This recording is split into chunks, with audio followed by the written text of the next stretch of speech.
What's up, ladies and gents? Welcome back to another Resurrection review. Today, I'm going to be reviewing the first in my Roger Corman series. Leading up to Halloween, going to watch some Roger Corman horror movies. We're starting off with 1955's first entry into sci-fi horror for Roger Corman. First one, I believe that he directed, and first one I believe that he produced that was within those genres. I'm talking about The Day the World Ended, 1955. Several interesting things to talk about here, but first, of course, we're going to do a recommendation for a song for you to listen to before you watch this movie.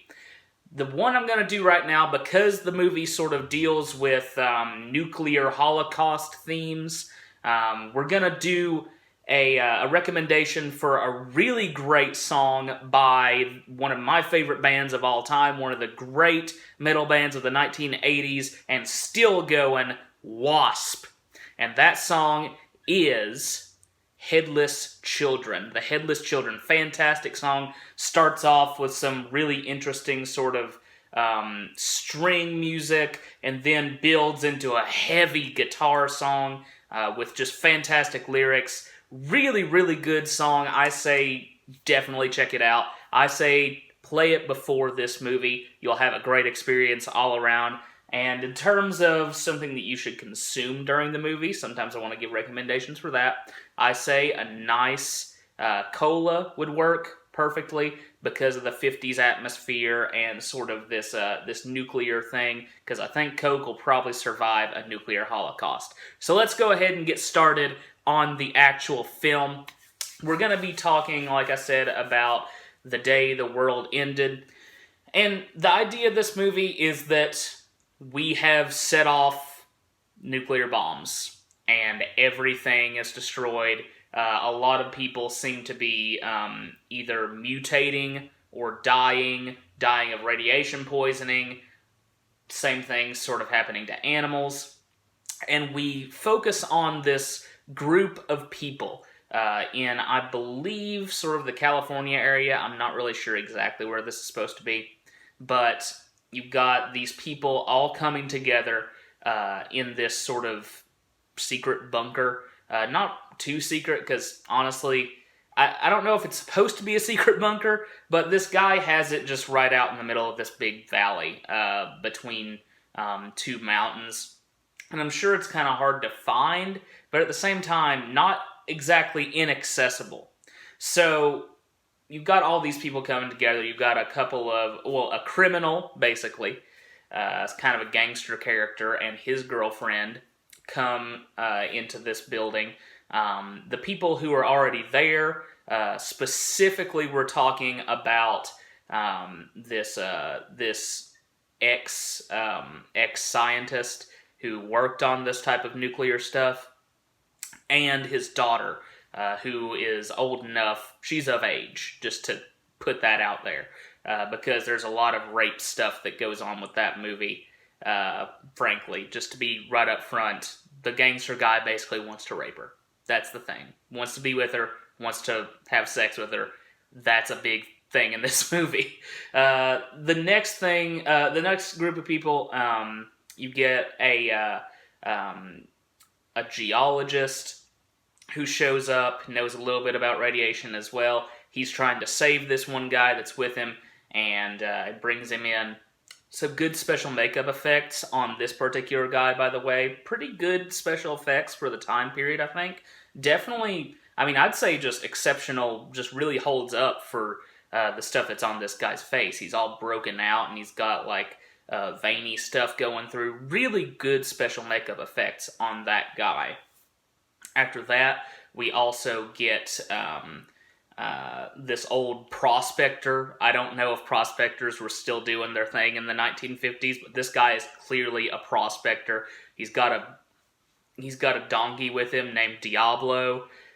Interesting stuff. All these people come together. They're living together in this place. Of course, things get tense. Kind of a Night of the Living Dead situation before Night of the Living Dead was a thing. So that's kind of innovative. But, you know, I'm sure a lot of the stuff has been explored before. But this has got kind of an interesting edge of paranoia to it, that aspect. And the idea of the movie is pretty interesting. Interesting idea. Something that a lot of people were talking about at the time. A lot of movies did this same thing. Nuclear holocaust happens. People are stuck. What's going to happen? Monsters created out of nuclear blasts. Everything like that. And there is a monster created out of a nuclear blast in this. If you see the movie poster, that's exactly what he looks like. Kind of okay monster effects, not great. Kind of reminds you of some Godzilla type stuff. Not awful, not great. Kind of right there in the middle. I'd put it along the lines of The Demon and Night of the Demon. The 50s one, not the 80s Night of the Demons, but the 50s version, which is also called Curse of the Demons, which is based on an M.R. James story, Casting the Runes. Really great story, by the way, and good movie as well. But anyway, the day the world ended. So the main takeaway from this is Roger Corman can do a lot with a small budget.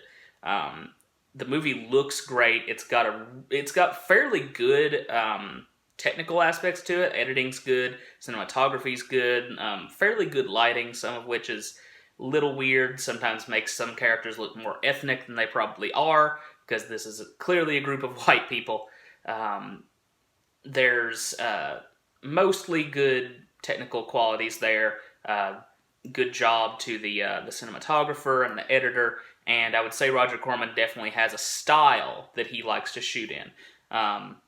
You do get those sort of crazy, weird Corman angles sometimes, or these angles on like people doing mundane things, like picking up a phone that you just, for some reason, you don't see the way this particular way it's shot a whole lot. So you've got that going on there. Really good technical qualities in terms of this movie. Shot on probably not very good film stock. It's definitely deteriorated, but it's also an old film. So you've got that going on. Acting, all right. Some actors not that great. The leading lady in here, very sort of conventional, not incredibly standout-ish, and also not the best actress, but I still think she does a fine job. Main characters here mostly do good acting. It's a small cast, so clearly they're working with mostly probably character actors. Pretty good stuff going on there. The writing, like I said, the concept is pretty good. I like the idea that they've got these people together. It creates kind of some paranoia, and there are some legitimately tense scenes. When the monster first appears, the monster kind of walking around in the woods. As always, monster movies are best when you don't really show the monster until the very end, and they do mostly do that, except, it's on the poster, so there's that problem. But overall, a pretty good movie with okay acting, pretty good acting from character actors, okay writing in terms of the plot. I don't know if I talked much about the dialogue. Dialogue's not great, guys, but, it doesn't have to be that great. It's somewhat serviceable. Really good technical aspects, shot well, I think.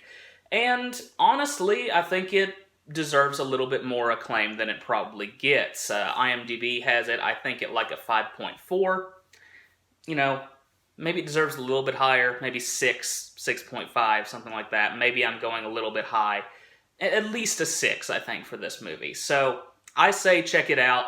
It's free on Amazon Prime if you've got it. It may even be public domain, so definitely check it out. Remember to listen to Headless Children before the movie. Drink yourself a nice cold Coca-Cola during the movie.